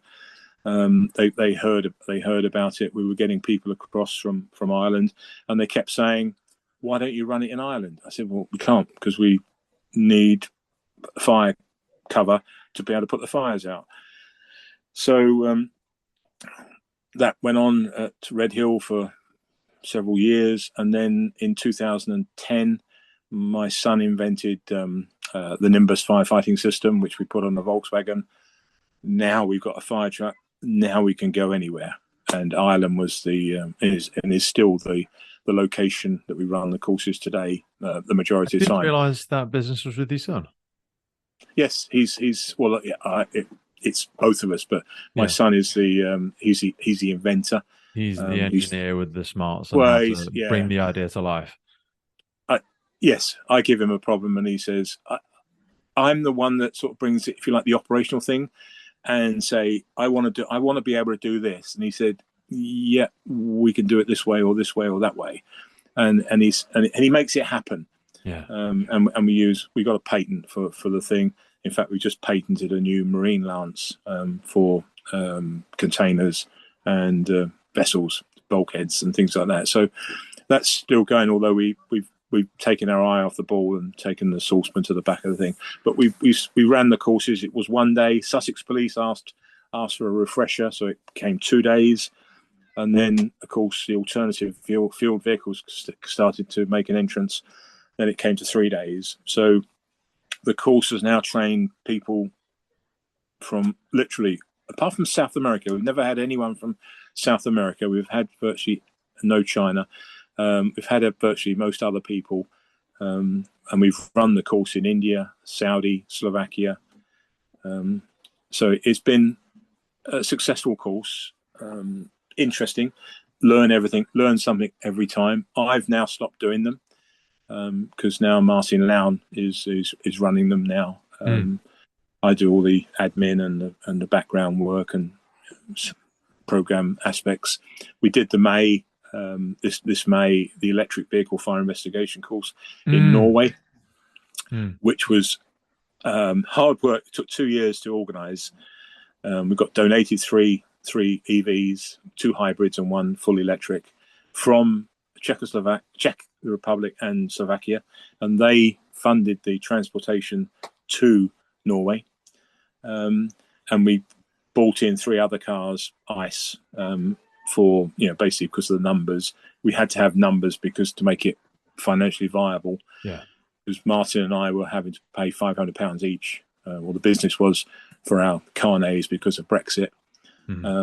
So we never used the hotel before. It was okay. Food was a bit doubtful, but the course, the delegates were fantastic. I mean, it's Indians from Mahindra, Hyundai, Kia, Airport Fire Service, Norway Fire Service. The 2 fire services, one in Ireland and one in the UK, which I offered free places to, didn't take them up. What? Where was my invite? I'm joking. You can go on the course anytime you like. Michael's going on. You meet so many incredible people when you go to these things. I often end up worse for me because I end up walking away guilty of these next 10 people I'd love to speak to because they're just so fascinating. Yeah. And it was a hard course. It was hard work in as much of the mental power. Cognitive load that you have to get over the line. Taxis and food and numbers and making sure everyone's okay. It's the first course we've actually had a very stiff requirement on PPE, personal protective equipment. Because we couldn't muck about. We couldn't have any issues on this. We had to have the right kit because we were dealing with real electric vehicles after a fire situation. So it's good. We've learned a lot. And I keep saying, I never find any answers. I just find more questions. Yeah, we are still at that stage at the minute with this. When did you first meet Martin? Martin's ex-Surrey Fire Brigade. Yes, he is. So did you guys obviously just We serve actually together, met, or? well, no, we actually met when he was because he was after my time in Surrey, but he went to Hereford and Worcester, which is my local brigade, when I was living in Herefordshire, and that was the time that I'd taken up my 15-year tenure in East Africa, because we missed that Another bit out. colossal chapter, which I Yeah, just gotta just yeah, and mate, so it's I just mean, crazy. and Hereford and Worcester and West Midlands were very helpful in providing some equipment. Hmm. West Midlands and provided the Q's team, which then became UKRO, and they came out and did trench rescue, working from height, and water rescue with us, with our guys. Wow. So, and that sort of came together. The same, I took the UK model, the best bits of it, and took it to Tanzania and then to Kenya. And Tanzania How did was that how did that conversation even begin? Because I'm not sure, and I apologize if we have gone into this. I feel like we've no. navigated unconsciously around this. I mentioned a little bit ago about Red Hill Airport. Yes. Stuart Reed, who was the senior airport fire officer. I'd also done some HAZMAT training with him. He was involved in the vehicle fire investigation courses on the practical side. He worked with another police officer who's now, he's retired now, but he went to Sussex. The other police officer's sister was in Tanzania, and they were thinking of basically getting a fully flown, fully fledged fire service operational in Dar es Salaam. That's how the link. Someone said, the two guys said, one said to Stuart, "Do you know anyone that knows anything about fire?" Yes.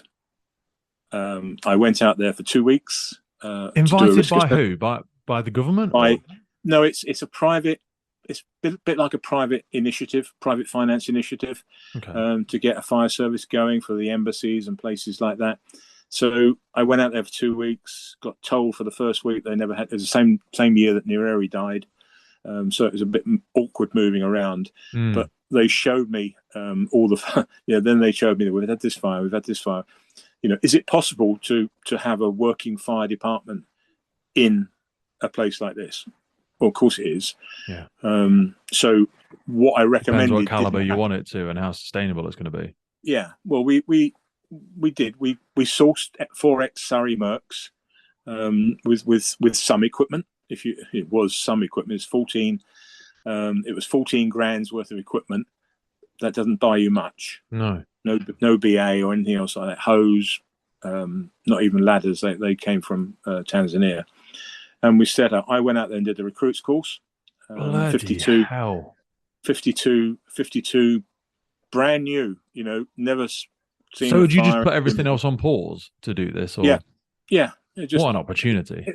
Yeah, and I did that. I came home from that. We found our senior fire officer from that 1 week. So he became in 2 weeks of a recruit course. We had a senior fire officer and his others around him. We already had a commissioner of fire services that retired. So I left there, went home, and my wife said to me, she said, "You want to go back, don't you?" I said, "Yep." God, yeah.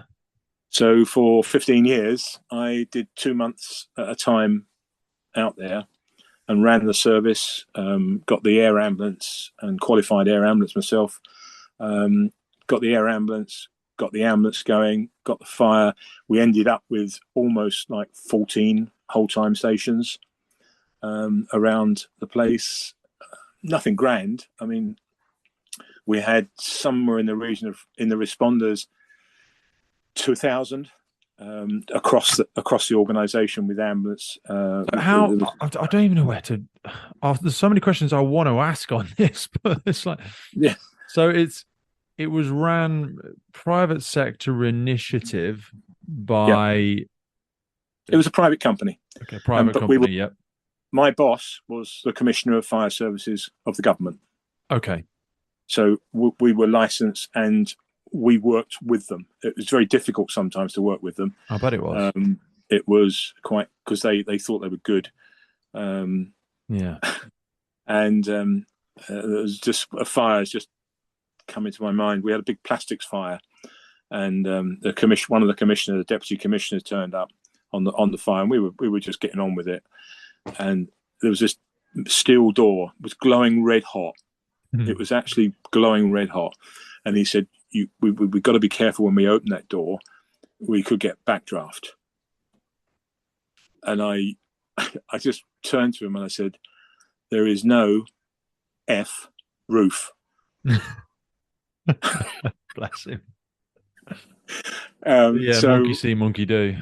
Yeah, with all due respect, it was, I got involved. It was there that I commanded my largest fire, which was 9 million litres of Jet A1 on fire. Ooh. And it was a tremendous fire. And because we were a fairly independent organisation, I'd asked the airport fire service if they could do a foam drop from left to right on the bund wall to try and control the fire, which he did. I mean, he was really helpful, but he forgot to turn the foam on. So it just flew over. Yeah, the wall collapsed. We lost the airport fire truck. He was trying to reverse. He was reversing back at the time. He reversed into a Bowser. The Bowser tried to reverse back. He reversed into my fire truck, and then finally we got them out. But it became unmanageable in as much that the various organisations, and we're dealing with Tanzanian police, they weren't listening. They weren't. Well, there must have been, obviously, we're not stating the obvious communication barrier. There must have been with everything. Did you? I imagine you picked up a broken ability to communicate. Yeah. Well, most of them speak English anyway. The officers. Sorry. Yeah. So it's not too bad. My Swahili was not brilliant at all, and I couldn't. I think it's better than mine, but yeah. Well, it probably is, but it was quite difficult. Our makeup, and I don't think too many people have had this makeup. Makeup was 2 Hercules aircraft from South Africa. Whoa. With foam and pumps. We stood them down before they actually took off, but they were all ready to take off from South Africa, which was 5,000 kilometers away.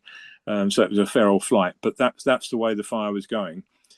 I withdrew our troops because it was getting dangerous. They weren't, it doesn't matter. You can shout as much as you like. If they won't listen, the only thing I can do is take my cricket bat home. So I withdrew our troops. You've got that twitchy moment of someone's going to die in a minute. Yeah. So I withdrew our troops and we went back to headquarters and bought everyone pizza and things like that and sodas. And then there was a phone call. And one of the guys said, it's the Prime Minister wants to talk to you. Right. So the Prime Minister begged me to go back and take command.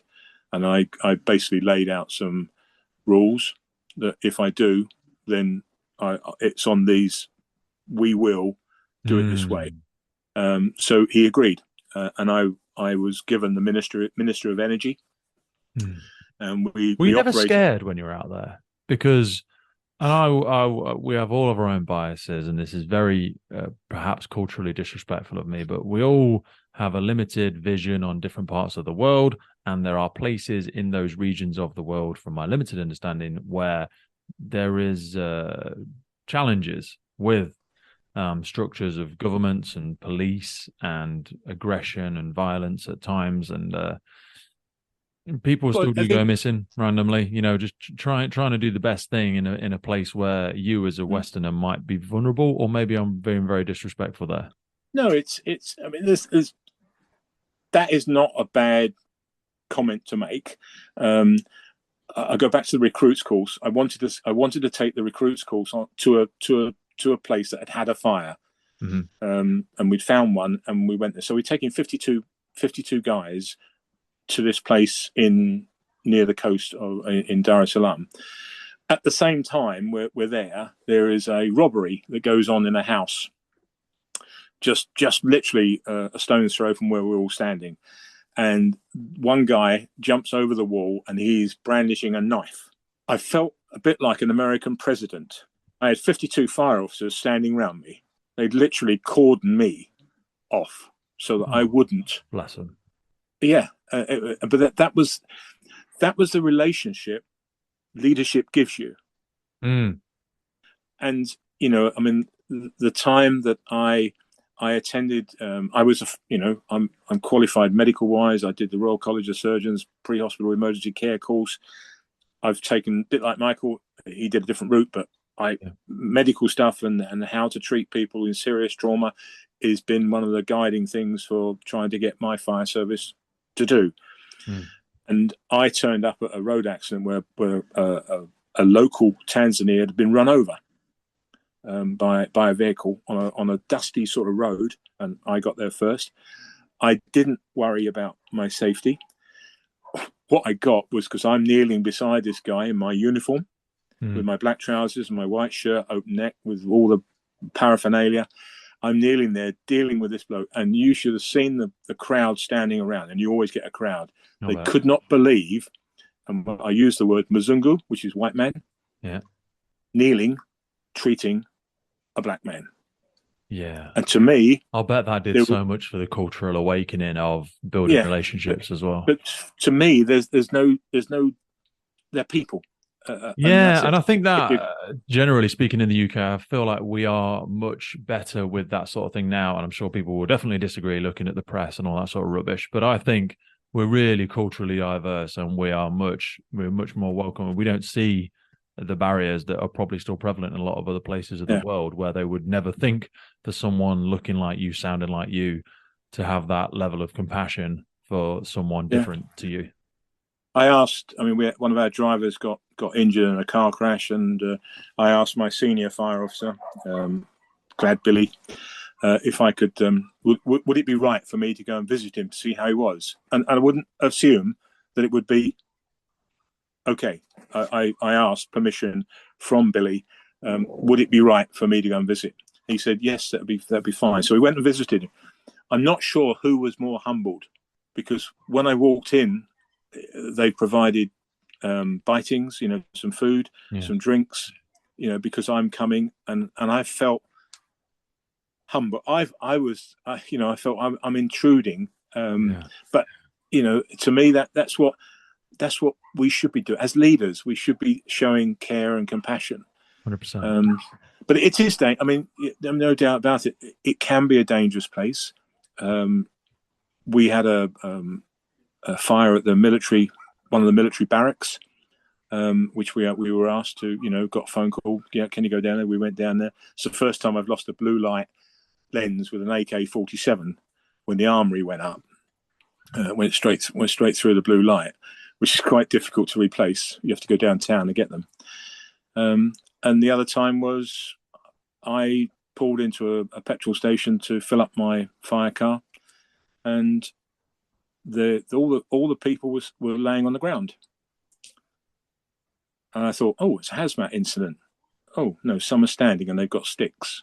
Oh, they're not sticks, they're rifles. So I was trained by the Royal Ulster Constabulary, as it was, in close pursuit driving for protection. And I if you've ever seen the way they do it, you turn to look over your left shoulder, you put your right hand on the center at the top of the wheel.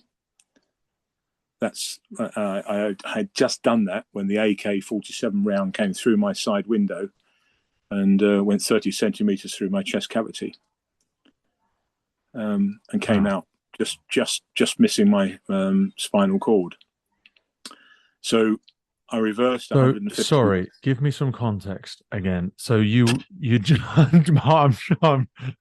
I'm struggling in a great way. I'm making notes and being hit with this. Your life is just so surreal.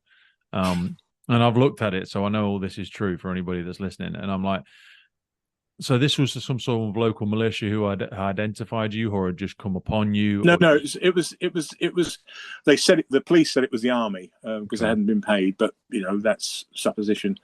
I just pulled into the petrol station to get some fuel, and it was happening. So I thought the best way out of here is just to revert. I sort of literally just in the entrance. Yeah. So I just turned, put my hand on top of the wheel to reverse away from the incident, which was the way that we've been taught.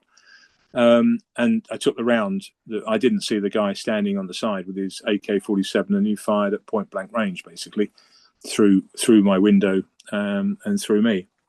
I reversed 150 meters. I'm quite surprised it didn't hit anything. I watched the second round bounce off the road in front of me, and then parked neatly between two trees, got on the radio and asked for the ambulance.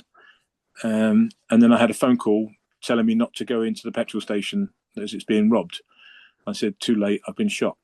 And took my rank markings off, my pen, because I didn't want to lose them. And the ambulance arrived, our ambulance, little tiny Toyota Hiace. I don't know if you're aware of the size of it. It's quite small. Crew of three, two driver, two paramedics. The paramedic on that night was the senior paramedic, which later married my senior fire officer. And I'm in the ambulance laying, and by God, those long boards are hard and uncomfortable when you're laying on your side. Let's just not skip past the getting shot. Yeah. Was there any moment there where you thought, "Oh, Rich, you've overstretched here. You're in the middle of nowhere in a foreign country. My wife and children are back home. I've misinterpreted this situation. I'm going to die here." Not at all. Really? All I wanted to do was to survive. Yeah. And the procedures clicked in. Yeah. Once I've parked, I've taken my, I've done my calls. I've asked for assistance. I know it's on its way, and the driver must have made the blooming thing fly. I knew what to do. I pressed back on my seat to stop the bleeding. Direct pressure. Yeah. I put myself in the recovery position, laying across the seats, because I know I was coughing up blood at the time because there was blunt trauma to my lungs. And then finally, I'm laying over, and the ambulance arrives, and they got me out of the car into the ambulance. They didn't piss about doing a full roof removal then? No. Oh, don't start me on that one. Yeah, it's sort of, we didn't have the kit then. We might have done it. The kit. I could see the irony of somebody in the UK dying whilst we piss about doing glass management. Yeah, well, all it had was a new glass and a seat cover. The hole was still there in the seat. Yeah. So, God. And the strange things was, I was conscious, and Grace, the senior paramedic, said, "I'm going to give you something for painkilling." I said, "No, don't. I don't want anything for painkilling." It wasn't actually that painful. No. It was more painful with my hip bone on the longboard on the side, and the bumps in the road. But as I looked up, I had an oxygen mask on. As I looked up, all I could see was three impellers. Fire service impellers. So the crew was two paramedics, one driver, senior fire officer, and deputy, all in this vehicle, because I'd been shot. When I get to the resus room in Aga Khan Hospital, again, if you ever have any advice on hospitals, don't have paving slabs where the trolley bump. So I'm in the resus room, and I think everyone throughout the world, including the Deputy Commissioner of Police, came in. I couldn't believe it. It was just unusual. Most of them ended up with cuts because the glass from the window was all embedded in my arm, and that was slowly, sort of dropping everywhere. Yeah. And one of my colleagues commented on my underwear, saying it's the same as the British rugby team, English rugby team. Yeah. And then I was taken, sort of, I had to go to the theatre. They called in a bloody good surgeon, the senior anaesthetist. He took me up to the theatre. Up to then, I didn't really sort of feel any pain or anything else like that. You didn't lose consciousness then? You weren't hemorrhaging too much? No, I'd lost quite a bit. The picture of the seat is quite blood-soaked, but I think I managed to stop a bit of the bleeding by pressing back, doing the old direct pressure thing. Yeah. But I went up into the theatre because I've got a hairy back or some hair on my back, and to remove the hair off my back so they could do the operation. They used a wax strip. That was painful. The last little bit of pain I for threw you. up. I threw up and passed out. And 3 hours. Apparently, they almost lost me twice on the table. 3 hours of surgery. The exit wound is not bigger than the entry wound, because when you've got Dynarod going in to clean out the track, it makes quite a big hole in the entry side. Oh, yeah. But I went into intensive care afterwards. I got bored, so I used to play a game with the oxygen meter, the old pulse oximeter. Yeah. I used to stop breathing. See how low you could get it. And the alarm would go off, and then someone would come and talk to me. So, and then I got transferred to after that. I had pethidine, which I found that all the electric wires in the room started walking. When they asked me the next time, did I want pethidine, I said no, thank you. I can't cope with that. Wow. So finally went home, got given a driver, which I got rid of because. What did when was the first time you spoke to your wife after it?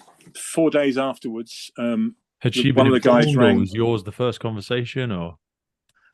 No, they'd rung Paul, my son, who was up a tree with a chainsaw at the time. That all I was okay. I was in good hands and everything else like that. I had medical insurance. The hospital was brilliant. Food was rubbish. You don't have cornflakes with hot milk. It's horrible. Okay. So it came out of there, went home.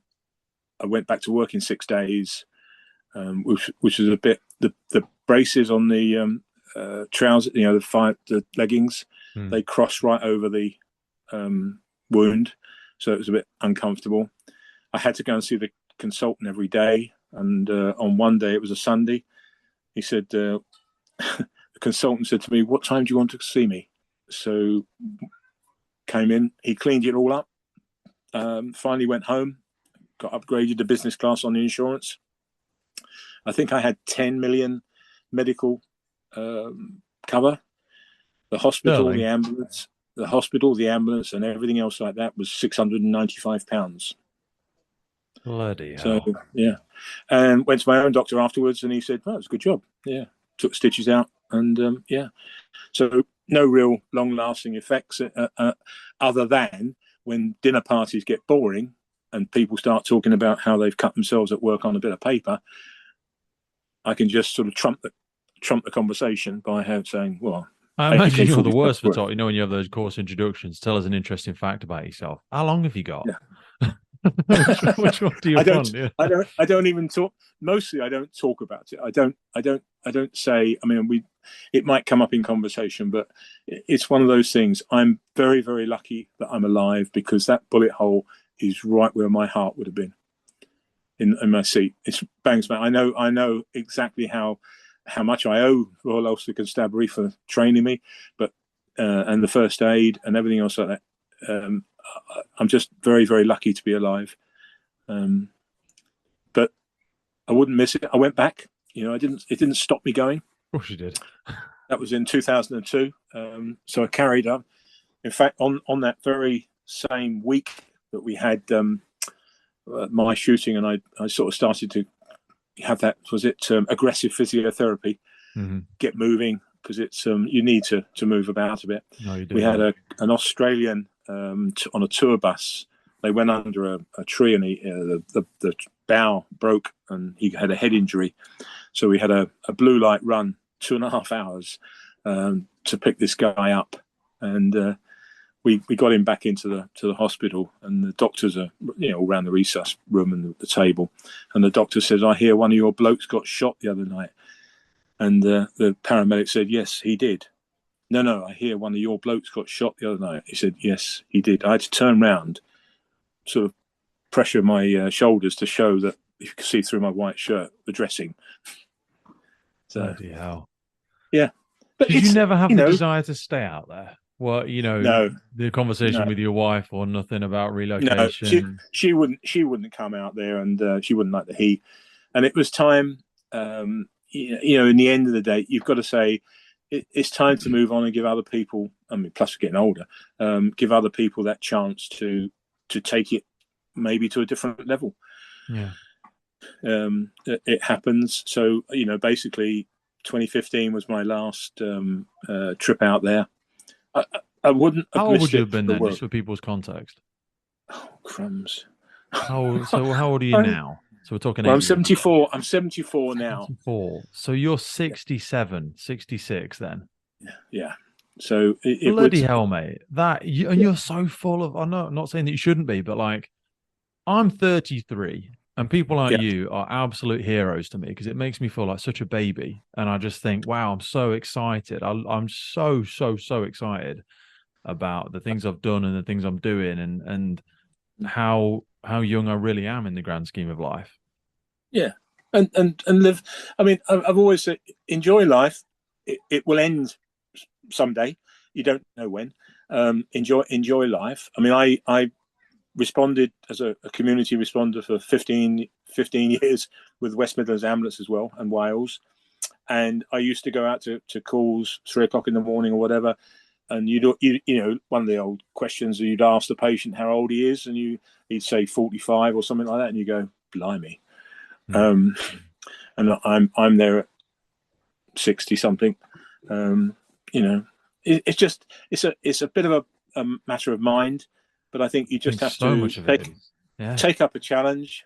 I'm picking up the challenge now because people are asking me for the another electric vehicle fire course, and they go, okay, fine. Just had a inquiry from Suzuki in India, so yeah, there's a possibility of Martin and Steve going out to that.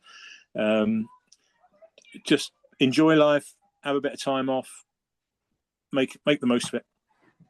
I think that is, they're such easy things to say, but you are one of and I've had some incredible people on the podcast, and I'm so privileged to be able to speak with yourself today and with the people that we speak with. But similar to the leadership analogies that you've alluded to so many times during our conversation, these things are easy to say, but when the rubber meets the road, I think it is the rare few that have that level of assertiveness, self-belief, supportive family.